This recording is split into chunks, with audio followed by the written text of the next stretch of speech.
I'm Randy Master, and today we welcome to the show the Director of Web Editing at Tennis Warehouse, Chris Edwards. Welcome, Chris. Thank you. Thanks for having me. No problem at all, and it's great to have you. I've been working with Tennis Warehouse for so many years. The company and the brand has evolved rapidly and very impressively over the years. How were you lucky enough to get your start at Tennis Warehouse, and when did you get your start? So I started here back in 2003, and I played college tennis here in the States. I grew up in England, and I'd come over and played college tennis, but I was working as a journalist locally on the Central Coast of California, where Tennis Warehouse is originated. And they were looking for a web content guy, and I had the tennis background, I had the journalism background, so it was perfect opportunity for me. Kind of tied both of my interests, my passions together, or two of them. I've got many, but yeah. So been here since 2003. I started out, I was the guy doing the web content, and now we're a team of 9. And we have some based here, we have some based in Atlanta, and then obviously we also have Tennis Warehouse Europe and then TennisONE in Australia also pumping out content too. So it has really grown since I got on board. It keeps growing and growing. I want to jump right into product. It's a really exciting time, especially in the racket industry right now. I think everybody's kind of been trying to figure out when to launch their new products because the season has been so all over the map. We're obviously pleased to be playing Roland Garros right now. Why don't we start with the new Babolat Pure Drive, one of the most iconic rackets over the years. What has Babolat done a little bit different with this model than they have in the past? It's a pretty subtle update, this one. So right now we just have the Pure Drive, and then the other models will come out in January of next year. So like the lighter weight versions, the plus length, etc. Yeah.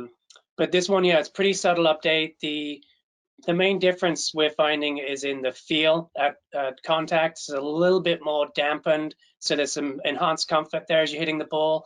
And then the launch angle, and that's the angle of the ball as it comes out of the string bed, has changed a little bit.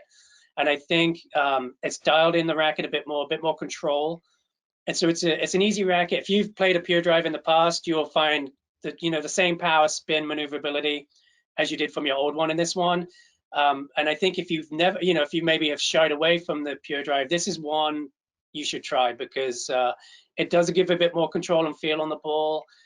Our play testers, both here, Europe, and in Australia, really love this one on the slice. They felt very connected, and that's more of a touch and feel shot. So I think that the control and precision of the racket is upped a little bit without really sacrificing any of the power and spin that Pure Drive fans, have always enjoyed. Yeah, it's always been a racket that obviously the top level pros can play with. Garbiñe Muguruza, Fabio Fognini, another player. There are a number out there on tour. But the Pure Drive is a racket based on what model you're using that can go all the way down to the club player, maybe even the beginner player if it's light enough. Can you tell me a little bit about some of those other models? Yeah, absolutely. I mean, it is even just a regular Pure Drive, I would say, is probably one of the most versatile rackets out there. And many other brands have jumped on board with very similar spec rackets to the Pure Drive just because it is such a universal racket. And you can just take the regular Pure Drive, and if you string it with a stiffer co-poly string that you see on the Pro Tour, you've turned it into a racket that's perfect for the high-level club player, collegiate player, and a pro-level player.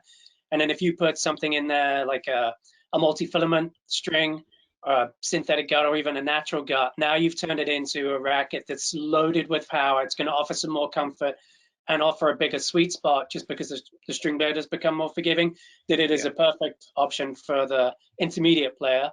And then when you get into sort of like the Pure Drive 110 or the 108 kind of spec, the oversized ones and then the lighter ones, then it does become a great racket for the more beginner sort of level player, and as well as kids, whether they're looking to get their first adult size racket, it's a great way to go as well if you get like the teen kind of version. Right. You mean Dominic team or the Babolat? Yeah, so the team, that's what they call their lightweight ones, but yeah. So speaking of iconic brands, the Wilson Prostaff V13 has just been released at the same time of the iconic Babolat Pure Drive. It's great for tennis players, whether they're pro or intermediate or just starting to swing a racket. Can you talk a little bit about how this version of the Wilson Prostaff differs from the, I believe, 12 other versions? It's always been such a feel racket, and you kind of just know the first ball you hit that it's going to feel nice. Yeah, so the Prostaff line is more of a control-oriented racket line as opposed to the Pure Drive we're just talking about, which is a bit more power spin for the aggressive player. This one's looking basically top to bottom. That line is for the players looking for a little bit more control and precision on their shots. The Federer racket, so the RF, the autograph version, that one's unchanged. It's just a cosmetic update because obviously it's Roger's racket and he's not changing. So that one just gets a cosmetic update. But the rest of the line does have some technology updates to it again, and it's a subtle update. It's more in the feel version of the response of the racket. And then also I find this version really forgiving. The regular V13 Prostaff 97, super forgiving racket. I thought sweet spot felt a bit more generous. The string bed in general, the response off the racket felt more consistent. And so I just had more confidence. I mean, I really like rallying with the previous version. This version, I really like playing points with. I just feel like when I step inside the court and I'm looking to attack the ball, I have that confidence to, you know, stay on the gas and go for the line. So I think they've done a good job of again, just enhancing the precision of the racket. When you play test a racket like the Prostaff, so you play test the V13, do you ever go back and play with some of the, maybe string it exactly the same grip, same grip size? Do you ever go back and play with some of those older models just to kind of get a feel for how they've evolved over the years? Absolutely, yeah. We have a racket vault here where we keep all the previous generations in, so we can bring those out. And I think, I mean, I have some original Prostaff 85s. That's how far we go back, and we have, you know, N code, K factors. So we have a ton of different versions of the rackets. We can go back and hit and compare. And yeah, we do. We string them the same way. We always start out play testing with a string that we know if it's a racket we don't know. And then vice versa. If we're testing a new string, we'll put it in rackets that we know. So we're just basically testing that one new variable. And so we'll have the old version with the same string at the same tension, and we'll compare it to the new version with the same string, the same tension. And that way we can really kind of, you know, decipher what the differences are just based on the frame itself. Sure. Can you talk, we've talked a lot about Babolat and Wilson, as a lot of people talk about in tennis. Head is obviously a major brand. They've got a great stable of pros that are using Head. Can you talk a little bit about not just Head, but Dunlop, Technifiber, about some of the things they're doing that are brand new? A lot of them are innovating in a big way, and I'm sure you guys are happy about all the different rackets coming in that you guys are selling. Yeah, so all the brand, I mean, I think industry-wide, the trend this year that we've seen over the last actually couple of years has been a move into making the rackets feel smoother, more feel and comfort without sacrificing, you know, the power and the crisp feel of a modern frame. And I think, you know, everyone is geared that way right now. And so we've seen that, I think, when Head released the Gravity line, they really brought out some really sweet feeling rackets. And then the shape of the hoop on those ones too makes them really spin friendly. And when you hit with a modern stroke and you're coming up the back of the ball very aggressively, it tends to shift the contact point towards the upper portion of the racket hoop. And so they made those rackets specifically to respond well up towards the tip. And that makes them great rackets to serve with. And then they've got a lot of flex in them too. So they've still got some nice control and precision. I think with their Prestige line too, they did a really good job of getting some of the classic Prestige feel back in the line, which I think they'd stepped away from a little bit. And so those rackets are feeling great. And I think that classic Prestige player is going to like that. And they've also got plenty of maneuverability still, so they're pretty universal rackets. Moving into a brand like Technifiber, which is, I think, you know, people have known their strings for a long time and maybe haven't tried their rackets, but they've got good Pro Tour presence now, so they're seeing a lot of players like Medvedev doing very well with their rackets, and they make some sweet playing sticks. I use a Technofiber myself, and really like the control of precision their rackets come out with. They just launched an RS version of their T-Fight lineup, which has a new 5-sided edged beam design, offers a really crisp, precise feel, good access to power, super nice rackets. You definitely have a lot of confidence going with those. And then we just started hitting some new Dunlops, which will come out in January. And that'll be an update to the Kevin Anderson sort of CX lineup. And then on the market right now, they just released FX, which is their Force. It's sort of like their power. So it's a very kind of pure drive type spec racket, good racket for the modern level player. Sure. When I go back to my history working with Tennis Warehouse, I've seen the brand evolve from a digital standpoint, especially, and was on the website this morning. And I haven't bought anything yet, but I promise I will make a purchase today. Don Hightower used to give me a discount, but Kenny, I don't know if he still has that kind of juice, but we can help you out. But it's always been so easy to navigate. And I know it's really been your bread and butter. That's how really Drew started the company, with his expertise in online retail. What is your ultimate goal when somebody goes on that website? Obviously, your goal is to make a sale, but there's so much more in there that draws users in.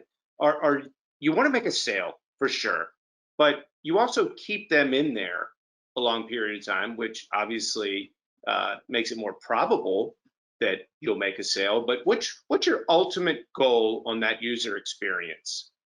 I mean, I think it basically boils down to, we want to make the right sale. We'd love to sell you a racket, but it has to be the right racket. And so we gear a lot of our content into guiding you on how to make the right decisions. So we have a great demo program that a lot of people use. And because we're an online business, we don't have the luxury of you walking into the pro shop and us having a conversation and me saying, hey, Randy, what rackets have you used in the past? Okay, you're using this one. What would you like more of? What would you like less of? And because we don't have the luxury of having that conversation, we have to find creative ways to kind of present that information to you. So we do video reviews, we do written reviews, we have in-depth product descriptions.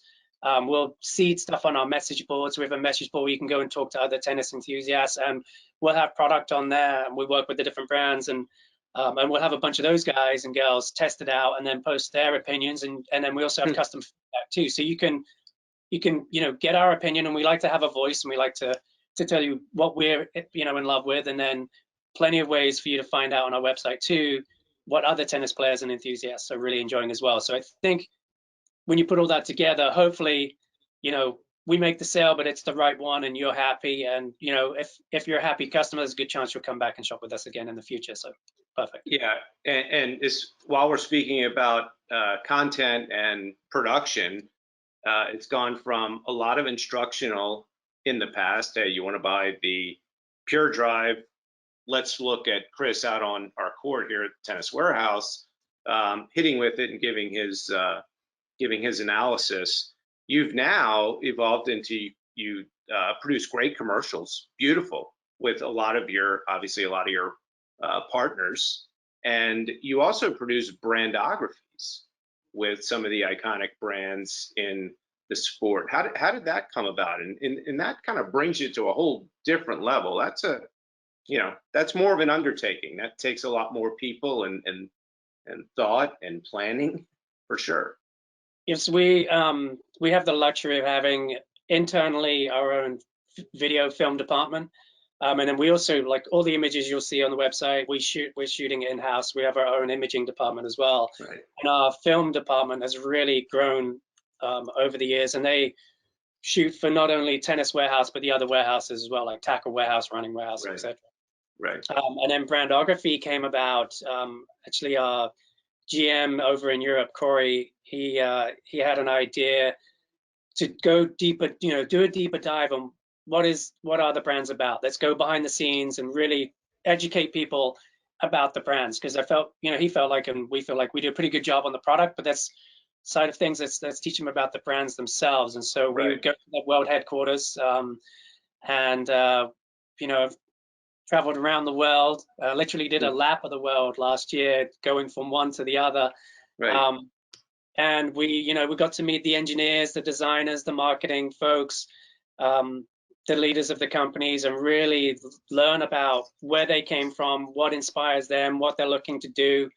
And I think it's cool, if you've been playing a Babolat racket or a head racket or Yonex, you've been wearing Adidas or Asics, now you can learn about the company, the people behind those products. So, yeah, it's been a really good journey.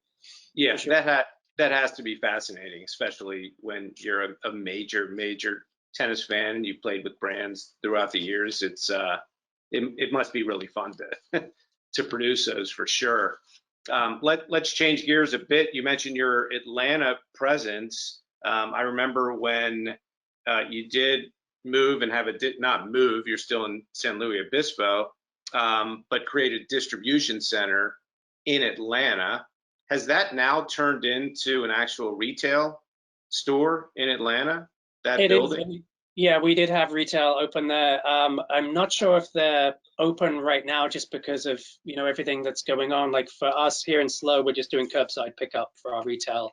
And I think potentially the same thing in Atlanta, or they might actually be closed for retail right now. But we do offer the advantage of being able to ship out of the East Coast. So you can get basically second-day air delivery without having to pay, just paying regular ground. Because if you're on the East Coast shopping with us, we can just ship it out of that warehouse and get it to you nice and quickly that way. Right. And then when I think of Tennis Warehouse, another quote unquote warehouse has always been at Indian Wells. One of my favorite tents to go in. And it's more, me, I'm in sales. It's more about just kind of making the rounds in there, but it's so fun. There's so much product. There's the court. I'm sure you missed it as everybody did this year, and you were probably set up there, given they didn't cancel it. Yeah, we Tell us a little bit about that time. Yeah, we had finished setting up the tent the night before it. I mean, everything was done, completed, and ready to go for the first day of the event. So the night before, the night the announcement came down was the night we had completed the tent. And so the next day we started breaking everything back down again and getting all the staff we had down there and all the product we had down there back up to San Luis Obispo. And my team had been down there. We go down on a lot of our commercial content we shoot down there, and we've over the years gone down earlier and earlier and earlier just because the pros are getting in early and hanging out. It's a beautiful place to be, and I think they like training there, and so the pros tend to get in pretty early. And so we had been down there a week, and we'd shot over 20 videos already. I think it was the Monday night when the event got canceled, and so I had like a fairly busy Tuesday and Wednesday planned, and then Tuesday and Wednesday went crazy because suddenly all the pros were wide open. They had nothing to do. There was no tournament, and so we ended up shooting a bunch more video content with them before we bounced. I think on the Thursday we rolled out, but big disappointment as far as obviously the event not being able to happen, and people coming, being able to come in and see the rackets and be in the tent, and we love getting that one-on-one with the customer there. So that was a shame, but we still got a lot of online content out of it, so it wasn't a total loss. Yeah, and you mentioned players that you worked with. I know Bethany Maddox-Sands has worked with you over the years. The Bryan brothers, are those partnerships ones that will kind of stay consistent, or are you always looking for new talent to come in? It's been beautiful to see players of that caliber with your brand. Yeah, it's so fun working with them. The Bryans, whenever we shoot with the Bryans, it's always it's like trying to wrangle a pack of wildcats. They have a lot of fun on set. They play off of each other, and if their dad's there, he's involved too. So it's always a bit of a carnival atmosphere shooting with those guys. And we've done some fun stuff, bringing Beth into the mix and doing some commercial content with the three of them. And you got a lot of Grand Slam titles on the court when you get there. And then we have a team, so we're working with Marcos Giron, Christy On, Luisa Stefani, and Haley Carter, doing great in doubles right now, working with them too. So we have a bunch of players that we work with. out there on the tour, and it's just really fun to get their feedback, and we'll send them product too, and in the off season have them hit stuff and be like, hey, you know, we really dig in this new string, and some of the players that are, you know, still up and coming and don't have contracts yet, we'll have them try it out, and sometimes they'll switch to it, or they'll at least give us feedback and kind of let us know how it's feeling at their level of play. And so, yeah, it's really fun. And we'll do instructional content with them too. And so we've done great doubles tips. You can find those on our website in our improve section with the Bryan brothers, with Beth, and all the players too. So yeah, that's a fun part of the job. It is, and your creative has been, you know, it's been so great to see over the years on whatever medium it is, obviously on yours and on linear TV and digital, and now we're happy to have some of your creative in TennisONE, and I just wanted to thank you for supporting TennisONE. We've been around since January, and we love having sponsors like Tennis Warehouse as part of the brand, and we appreciate it for sure. Awesome. Yeah, I'm really excited to see it grow and develop, and you know, and be able to just kind of chip in with some gear content. And you know, here at Tennis Warehouse, we're all tennis players, we're tennis fans, we're really enthusiastic about the sport of tennis, and it's always a good time to be able to share that love of the game with others. So yeah, happy to be on board.